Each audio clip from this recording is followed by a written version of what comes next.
Hey guys, so we're going to be taking you through the assessment today. We're going to start with shoulder. So for shoulder, it's really important that the camera angle you guys film at will show me all that I need in order to accurately diagnose and give you exercises to help address the deficiencies that we're finding here.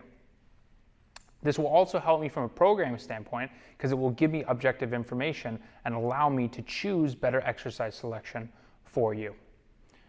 What we're going to do, we're going to start with the shoulder. We're going to do internal, external rotation first at the shoulder. And what we're going to do, we're going to start by getting a front side. Hand is going to be placed on the ribs. We want a neutral position of the spine. We're going to be a 90-degree bend at the shoulder to the elbow. And we're going to just slowly internally rotate as much as you can. Internal. And what I want to see here is how far can you go here before the shoulder blade starts to come up. So you'll see at some point the shoulder blade might start to ride up. That's as far as I want you to go. And then we're going to come out as far as we can into external rotation. Can't see a whole lot from this angle. So what I'm going to ask Chris to do now is turn to the side. Excellent. And go ahead.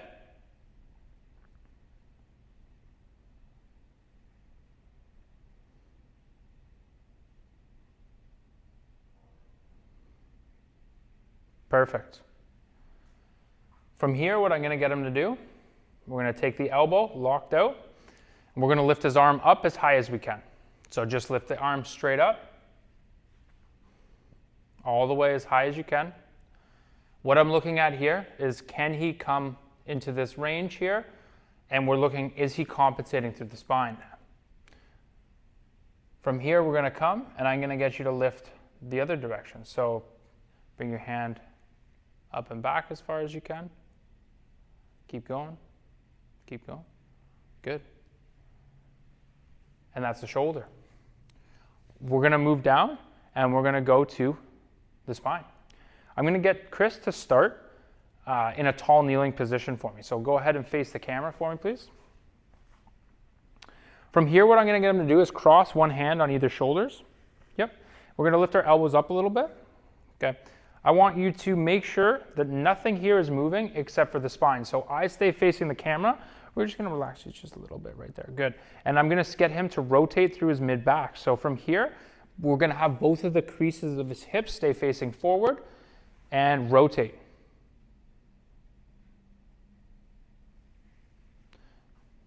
Eyes stay forward for me. And back to the center. Eyes stay forward for me. Head stays forward, yep.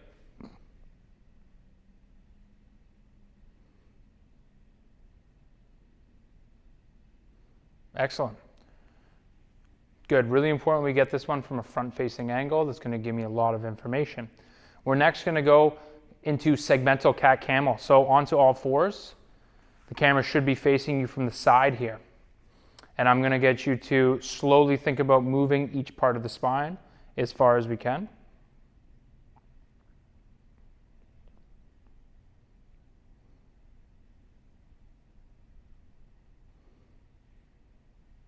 Good, and let's go the other direction.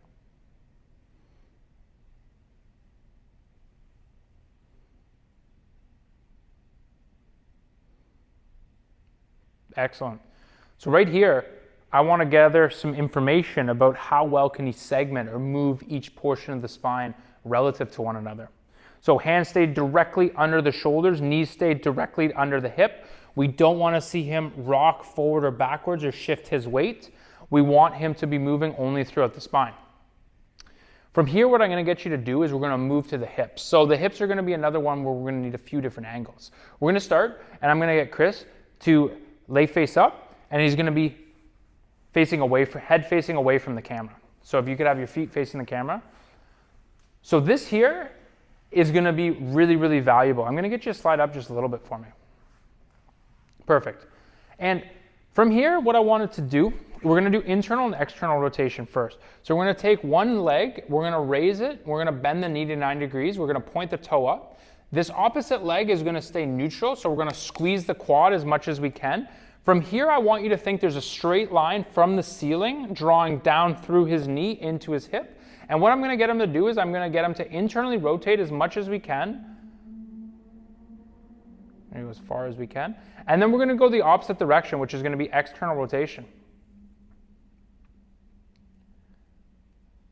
And again, internal rotation as far as we can. And external rotation. Excellent. From here, he's going to transition and he's going to switch over so that he's on his side and his side is facing the camera. Nope, sorry. Laying face up, but your side is facing the camera. From here, we're going to do a bent knee leg raise. And just to reiterate the last thing that we did, you would send me both sides of each of these, both arms, both shoulders, both hips, and make sure that we get it from the directions that we just outlined. So we're going to go here and we're going to do a bent knee leg raise. So I'm going to get him to bend his knee and pull it into his chest. Once again, this leg stays completely locked out. And then come on back. One more time. Good. So this leg stays locked out. We're just seeing how much can we flex the hip. We don't want to see that hip deviate out too much. Come on back here straight. We're going to lock out this knee. We're going to raise our legs straight with a straight leg raise now. All the way. And down. One more time. Really keep that knee locked. Once again, you would get both sides here. That's perfect. Really keep that knee locked. From here, we're then going to flip face down for me, please. We're going to start with hip extension. So I'm going to get him to bend his knee to 90-degree angle. And we're going to hold that. From there, I'm just going to get him to try and lift this thigh off of the ground. Good, and down. And we're going to do that again. And I only want you to lift as much as you can, thinking about keeping the front part of this hip pressed into the ground. So we don't want to see your whole body rotate. We're just going to try and lift that thigh off the ground. And down. Very good. Now let's straighten out the leg for him, please. And from here, we're going to do knee flexion. So pull your heel in towards your butt. Good, and down. And one more time. Excellent work. From here, I'm going to get you to come on up, Chris. And we're going to do the ankle. So the ankle, we're going to come into this position here, which is going to be on one knee. And we're going to try and think about how far we can rock in towards. So what I'm going to get you to do, bring this knee forward as far as you can. And now sit your heel back towards that butt. Perfect.